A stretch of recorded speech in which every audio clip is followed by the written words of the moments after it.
जय सच्चिदानंद. हं, तुम्हाला दूरदर्शनवर पाहिल्यावर वाटतंय की दिवस चांगला हं. जाणार. आपलं दर्शन झाल्यावर वाटतंय की जीवन सुधारणार. पण ज्ञान घेतल्यावरच नंतर जीवन सुधारेल.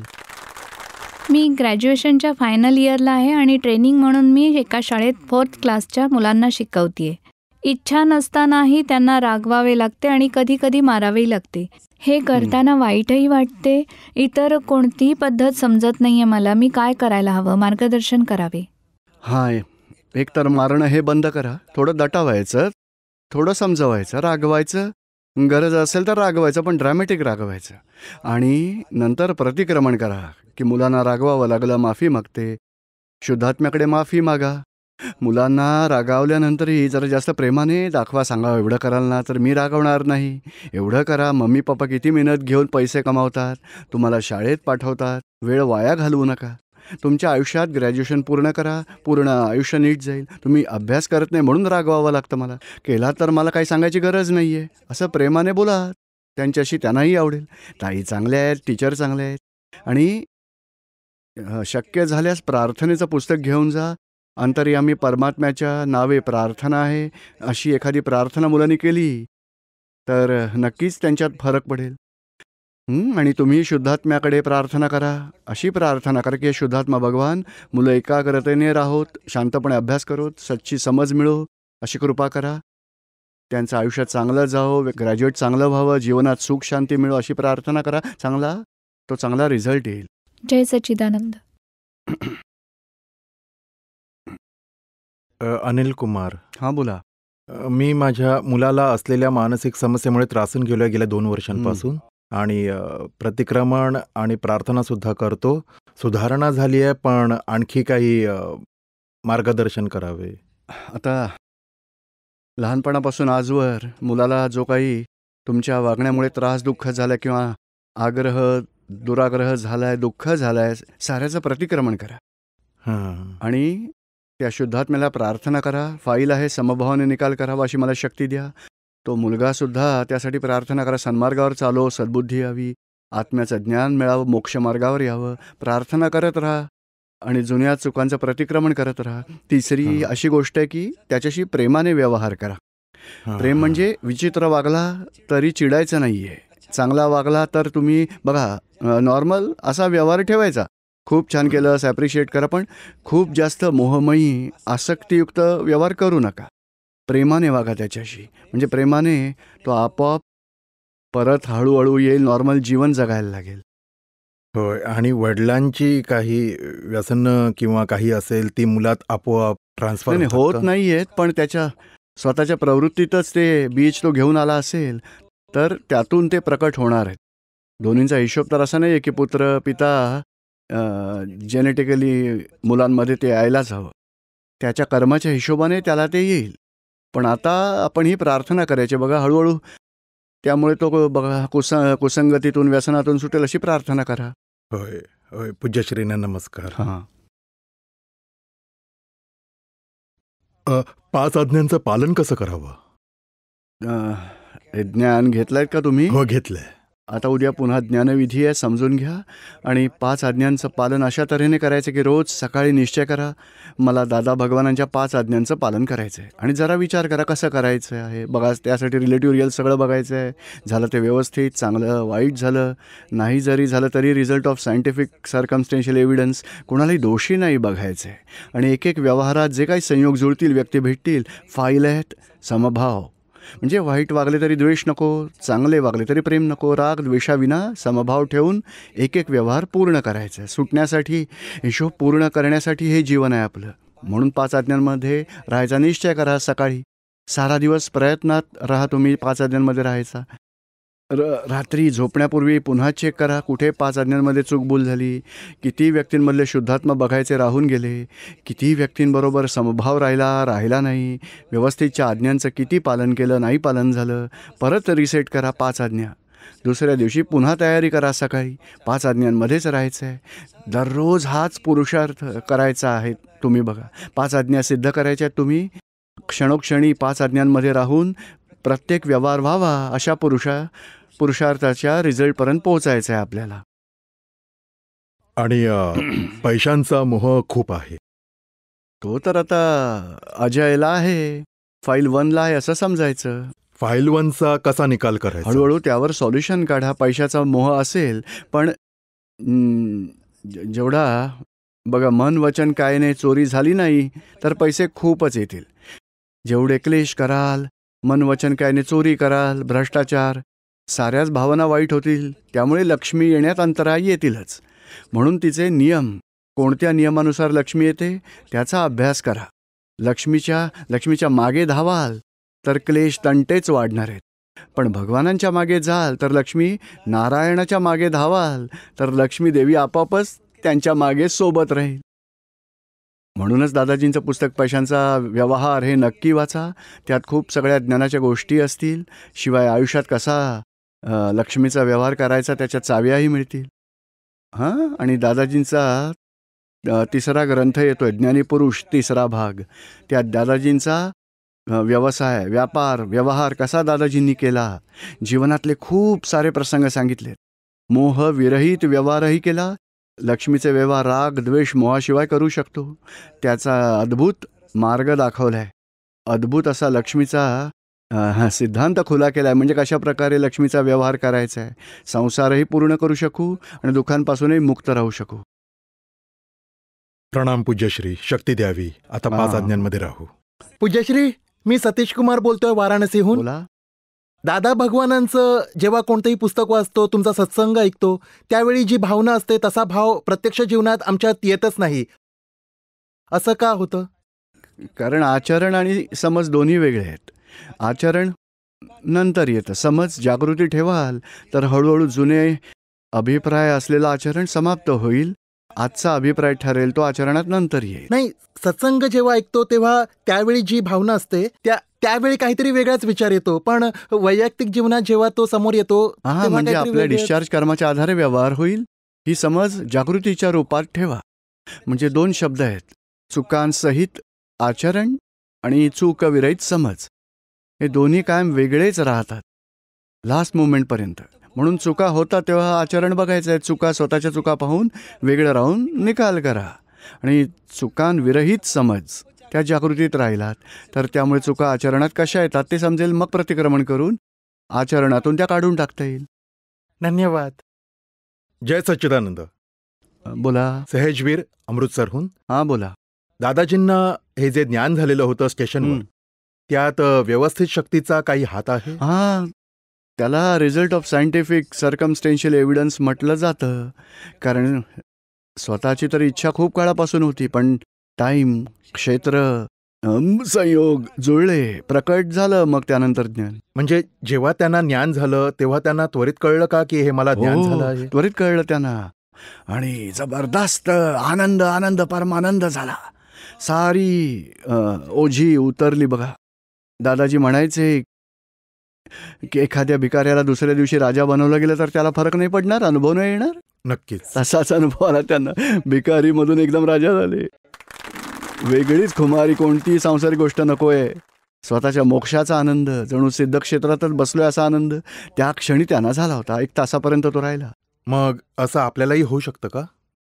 आता आपल्या फाईल्ससाठी तोच मार्ग आपल्याला मिळाला आहे. हो. 5 आज्ञांमध्ये राहून फाईलचा समभावाने निकाल करायचा. जेवढ्या फाईल सुटतील तेवढा आपला मोक्ष आपल्या हातात जवळ येणार आहे. जय सच्चिदानंद. जय सच्चिदानंद गुरुदेव. सर, माझा प्रश्न असा आहे की कोणत्याही कार्यात माझं मन लागत नाही. मी प्रयत्न करतो पण ते कार्य सफल होत नाही. हा पूर्वकर्मांचा हिशोब आहे. सफल होत नसेल तर पुन्हा ट्राय करा. आणि दुसरा उपाय करा, आतून, अंतरंगातून 10-15 मिनिटं दादा भगवानांचा असीम जय जयकार म्हणा. हे दादा भगवान, मला हा व्यवहार समभावाने पूर्ण करायची शक्ती द्या. पुन्हा प्रयत्न करा. जेवढं शक्य असेल तेवढं करत राहा.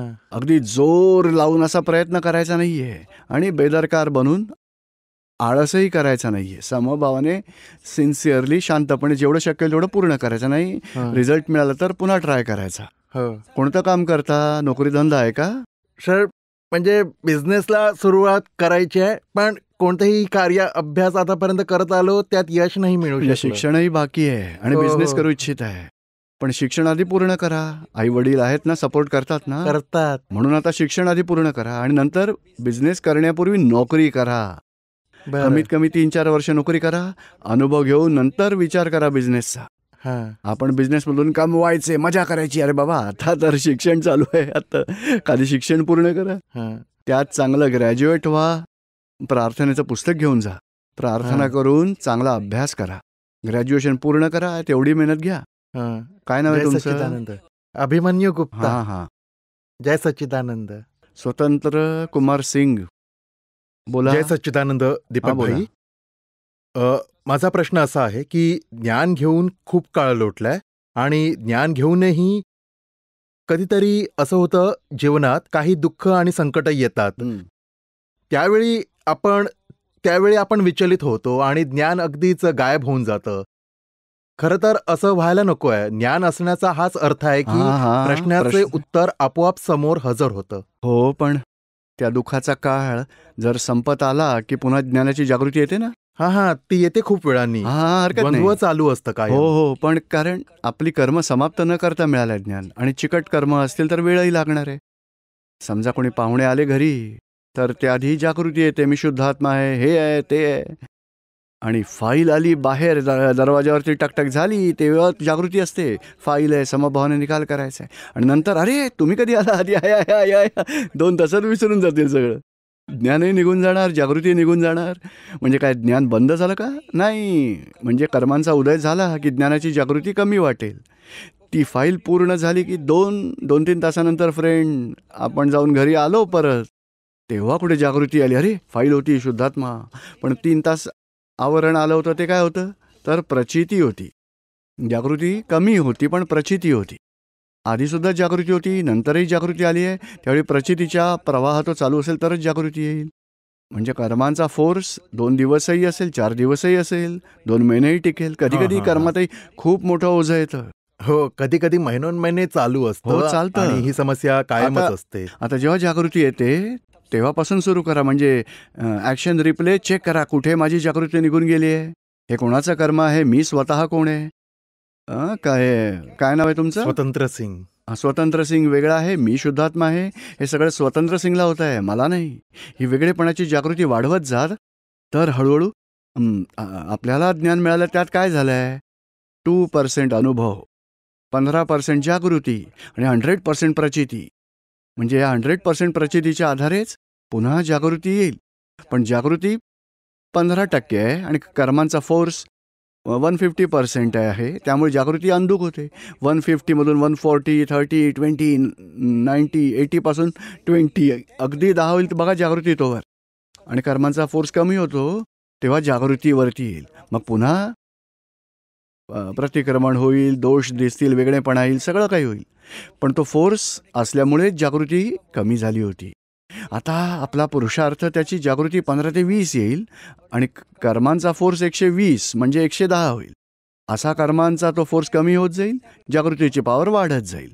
हाच पुरुषार्थ ज्यामुळे अनुभव, लक्ष, प्रचिती हळूहळू वाढत जाईल. जय सच्चिदानंद. जय सच्चिदानंद. किशनलाल, बोला. पूज्यश्री, मला हे आपलं ज्ञान ऐकून खूप समज आली आहे. खरं तर आता मला असं विचारायचं की लोकबाग सारख्या मंदिरांमध्ये पूजा करतात मूर्तीची, हे चूक आहे का बरोबर आहे? खूपच चांगलं आहे. बरोबर आहे. लहान मोठी मंदिरं बनवतात, कमवायचा धंदा चालू करतात. गोष्ट आहे. पण ते लोक जे काही करतात ती वेगळी गोष्ट आहे. पण मूर्तीची पूजा हे योग्य आहे. मूर्ती हिंदुस्थानचा सायन्स आहे. पण आता हे लोक दुरुपयोग करतात. आपण तर ज्ञान देतात, सर्व काही समजतं की काय कसं करायचं, काय करायला हवं, पण त्यातून काय शिकायचं आम्ही? बघा, लोक आपापल्या जबाबदारीवर करतात. कोणाची निंदा करायची नाही. आजच सत्संग झाला होता ना. कोणाची निंदा कधी करायचं नाही. आपल्या जबाबदारीवर करतो आणि आपल्या जोखमीवरती करतोय तो. त्याचा दुरुपयोग केला तर नुकसान होईल, सदुपयोग केला तर फायदा होईल. आपण त्याचे दोष बघायचे नाही आहेत. हा तुमचा मित्र असेल, तुमचं म्हणणं ऐकत असेल तर विचारा, बाबा हे असं का करतोयस, काय गरज आहे, आपण आपल्याकडे खूप सगळी देवळं आहेत, जाऊया पूजा करूया, भगवंतांचा आशीर्वाद घेऊया, पण असा हा चुकीचा धंदा करू नकोस, पैसे कमावणार, पेटीतून येता, तुम्ही मजा करता, असं नको करूस असं समजावू शकता. नाहीतर नाहीतर इतरांसाठी प्रार्थना करा, सगळे भगवान सगळ्यांना सद्बुद्धी मिळावी, सन्मार्गावर चालावेत आणि दुरुपयोगातून मुक्ती मिळावी, बस. बाकी खूप जास्त दखल देण्याजोगं काही नाही आहे. तो तो संसार असाच चालू राहणार. कलियुगचा काळ आहे. सत्ययुगात 10% वाईट लोक होते, दुर्जन, आणि 90% संस्कारी सज्जन लोक होते. कलियुगात बघा 90% दुर्जन, 10% सज्जन, असा संसार चाललाय आणि चालणार. ठीक आहे. आपण धन्यवाद. दुःखही द्यायचं नाहीये आणि द्वेषही करायचा नाहीये, प्रार्थना करायची. जय सच्चिदानंद दीपक भाई. बोला. जेव्हा मनात चुकीचे विचार येतात तेव्हा कळतं आपल्याला की हे चुकीचे विचार आहेत. मग त्यावेळी त्यावर कसा ताबा मिळवायचा, म्हणजे काय? नाही, कंट्रोल तर करायचं नाहीये, त्यांना वेगळं बघायचं. म्हणजे पंकज कुमारचे विचार मनात त्याच्या विचार आलेत बघा, तुझं ऐकलं, आता दुसरं काहीतरी बोल. बघा, गाडी चालवत असतो, मनात विचार येतात, ॲक्सिडेंट झाला तर, तेव्हा मनाला बजावायचं, तुझं ऐकलं, आता दुसरं काहीतरी बोल. नाहीतर सांगायचं, चला त्रिमंत्र म्हण 5 वेळा. मनाला वळवा, दुसरीकडे वेगळा विचार करा, किंवा मग त्याच्याशी संवाद साधा. तुझं म्हणणं ऐकलं, दुसरं काहीतरी सांग, मग तो वेगळं सांगेल. मन तर सांगेलच. विचार विचार विचार, त्या मनाचा धंदाच विचार करायचा आहे. विचारांना जाणून घेणं ते आपलं स्वरूप आहे, आपला धर्म आहे. त्याला विचार सांगू द्या.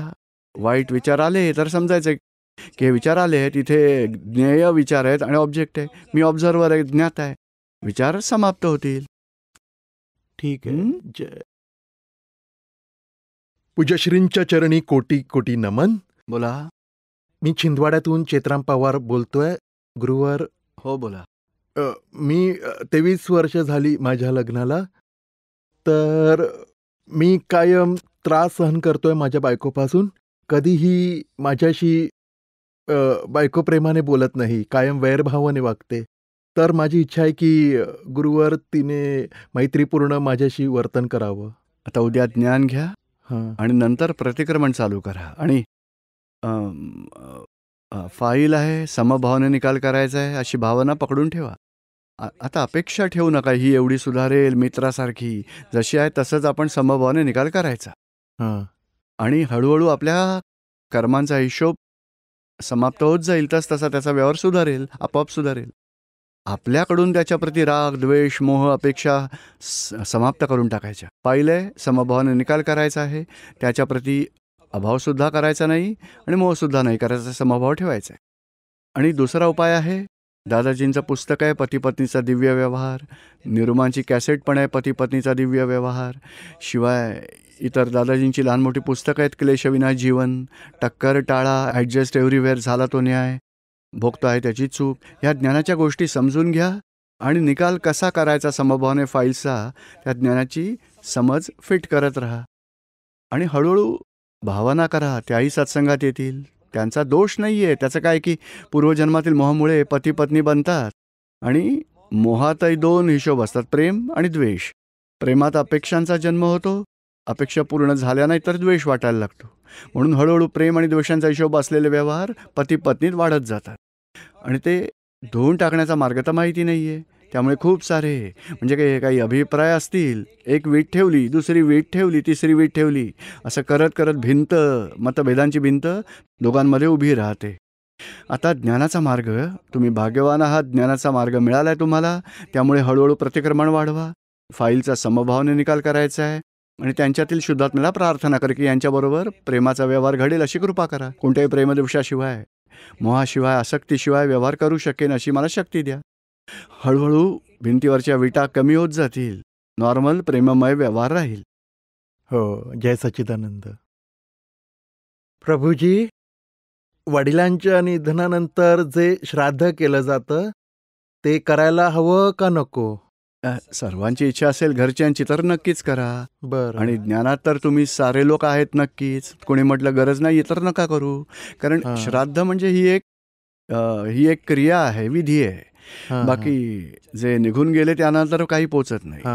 आपली भावना आहे. बाकी हे ज्ञानी काय करतात, 1 तास बसून दादा भगवानांचा असीम जय जयकार करतात आणि हां. त्यांच्यातील शुद्धात्म्याला प्रार्थना करतात. जिकडे असाल तिकडे सुख शांती लाभो, हां. आत्म्याच्या ज्ञानात राहो, आत्मज्ञान प्राप्त करो, आत्म्याच्या ज्ञानात राहा आणि हां. मोक्ष मार्गावर पुढे चाला. सिमंदर स्वामीचं शरण प्राप्त करा, मोक्षगती मिळवा. हां. आणि आपले रागद्वेष मोह आजवर ज्या व्यक्तींबरोबर झाले आहेत त्या साऱ्यांचं प्रतिक्रमण करून टाका. हां. तर 2च गोष्टी 3 गोष्टी करायच्या. एक असीम जय जयकार करायचा, व्यक्तीच्या प्रती असलेल्या रागद्वेषाचं प्रतिक्रमण आणि व्यक्तीमधल्या शुद्धात्म्याला मोक्ष मार्गावर प्रगती करायची प्रार्थना करा. हां. म्हणजे आपला हा विधी पूर्ण झाला. आणि जेवढ्या वेळा घरात आठवण येईल तेव्हा त्यांच्यातील शुद्धात्म्याला प्रार्थना करा बरं. आणि समजायचं की हा देह सोडून तो शुद्धात्मा मोक्ष मार्गावर पुढे चाललाय. हां. त्यासाठीही प्रार्थना आहे. हां. पण व्यवहार असतो, घरच्या साऱ्यांची अपेक्षा असते, कुटुंबियाची अपेक्षा असेल तर ती जी क्रिया करावी लागते ती करा. होय. पण माझं मन तर मानत नाही ते करायला. पण पत्नी सगळे लोक घरचे काय म्हणतायत, गरज वाटली तर करून टाका 1 दिवसाचा विधी. हां. प्रभूजी, मी पहिल्यांदा आलोय. मला ज्ञान घ्यायचं आहे. आता ज्ञान घेतल्यानंतर जी आत्ता मी पूजा अर्चा देवी देवतांची करतो ती मी करावी का नाही करायची? तुम्ही जरी नाही केली तरी देवी देवतांची तर मर्जी तुमच्यावर असणारच. बरं. खुश होतील कारण तुम्ही दादा भगवानांची किंवा सिमंदर स्वामींची आराधना करणार आणि हां. साऱ्या ब्रह्मांडाचे भगवान सिमंदर स्वामी त्यांची पूजा करा. सगळ्या देवी देवता खुश खुश खुश होतात. कोणी रागवणार नाही, तुमच्यावर घाबरायची गरज नाहीये काही. हां. ना व्यवहार आहे, घरचे त्रास देत असतील तर जरूर करा, देवी देवता त्रास नाही देणार. घरचे तर त्रास देत नाहीत, पण लोक म्हणतात पूजा अर्चा नाही केली तर घरावर संकट येईल. नाही, आपण भगवानांचीच पूजा करतो, खरे भगवान समजून करतो. हां. दादा भगवान सिमंदर स्वामींची करत राहाल, हां. तुम्ही आराधना केल्यामुळे सारे विघ्न निघून जातील. हां. म्हणजे विघ्न आली कर्मांच्या हिशोबाने जरी तरी समभावाने निकाल होऊन पूर्ण होतील. प्रभूजी, एक प्रश्न माझा आणखी आहे. बघा, पत्नीच्या गर्भातून जो गर्भ निसटून बाहेर पडतो, काय तो पुढे जाऊन त्रास देतो का? नाही तो नाही नाही नाही, जीवात्मा? अजिबात. कारण त्या कर्मांचा हिशोब पूर्ण झाला, तो जीव बरं. निघून गेला. हां. कोणी त्रास द्यायला आलेलाच नाही आहे बघा. हां. त्रास बाहेरचा जीव देत नाही, आपलेच क्रोध मान माया लोभ आपल्याला त्रास देत राहतात. हां. जय जय सच्चिदानंद. सच्चिदानंद. पूज्यश्री, बोला. आपल्याला कोटी कोटी प्रणाम. माझा प्रश्न असा आहे की गुरु विना मोक्षाची प्राप्ती होत नाही. आपल्याकडून सांगितलं गेलं की आपण शिष्य बनवत नाही. आत्मज्ञानी मिळाले तर मोक्षाची प्राप्ती आत्मज्ञानामुळे होईल. बाकी गुरु तर संसारात असतात, वाईट सोडवतात, चांगल्याची कास धरवून देतात. म्हणजे संसारात अशुभातून शुभाकडे आणण्याचं काम गुरुच आहे. पण मोक्षाचं काम बघा, गुरुलाही मोक्ष मिळणं बाकीच आहे. म्हणजे ज्ञानींमुळेच मोक्ष होतो. आत्म्याचं ज्ञान मिळालं की मोक्षाची प्राप्ती होणार आहे. आणि आत्मज्ञान जेव्हा होतं ना तेव्हा मग दादाजी काय म्हणायचे की मी आत्म्यात राहतो, तुम्हाला आत्म्यात नेऊन बसवतो. मग कोणता आत्मा कोणाचा गुरु, कोणता आत्मा कोणाचा शिष्य? आत्म्यात गुरु शिष्य असेल का कोणी? होय. आत्म्यात कोणी गुरु नाही, शिष्य नाही. आत्म्यामध्ये अभेद्य भाव आहे. जे आपल्या शुद्धात्म्याचं स्वरूप आहे तेच माझ्या शुद्धात्म्याचं स्वरूप. तिथे अभेद्य भाव आहे. व्यवहारात गुरु आहे, शिष्य आहे. व्यवहारात शाळेतले शिक्षक असतात की नाही, स्टुडंट्स, असाच हा व्यवहार म्हणजे संसार व्यवहार आहे. आणि आपला हा धार्मिक व्यवहार आहे. तिकडे गुरु आणि शिष्य. अध्यात्मात गुरु शिष्य नसतात, तिथे आत्मभाव असतो, अभेद्य भाव आहे. पण मोक्षाची प्राप्ती आत्मज्ञानाने नक्कीच मिळेल काय? थँक्यू. प्रवीण कुमार, शामली, कैवल्य. पूज्यश्री, ज्ञान घेण्याआधी खूप विराधना झाली. आणि माझा मित्र जेव्हा चरणविधी वाचायचा, ज्ञानाच्या गोष्टी बोलायचा, तेव्हा मी ते अजिबात ॲक्सेप्ट करायचो नाही. पण ज्ञान घेतल्यानंतर मला खूप छान वाटतंय आणि सगळं काही पॉझिटिव्ह आहे. खूप गडबड गोंधळ उडतो, पण समजतं सारं असं का होतंय, काय आहे. आणि माझ्याबरोबर माझा लहान भाऊ आलाय, तर माझी इच्छा आहे की आपण त्याला आशीर्वाद द्यावेत आणि त्यानेही ज्ञान घ्यावं. आणि घरातल्या सगळ्यांनी ज्ञान घ्यावं. सगळेच लोक येणार होते, पण योग नाही जुळून आला खरं तर, आणि तिकीट कॅन्सल करावं लागलं. काही हरकत नाही, पुढच्या वेळी चान्स घ्यायचा. ओके. नाहीतर अडालजला येऊनही चान्स घेऊ शकता. हो पूज्य. आणि ज्या काही चुका मागे झाल्या आहेत, ज्या लिहिल्या आहेत ना तुम्ही, साऱ्याचं प्रतिक्रमण करा बसून. ओके, ठीक आहे. जय जय सच्चिदानंद. सच्चिदानंद.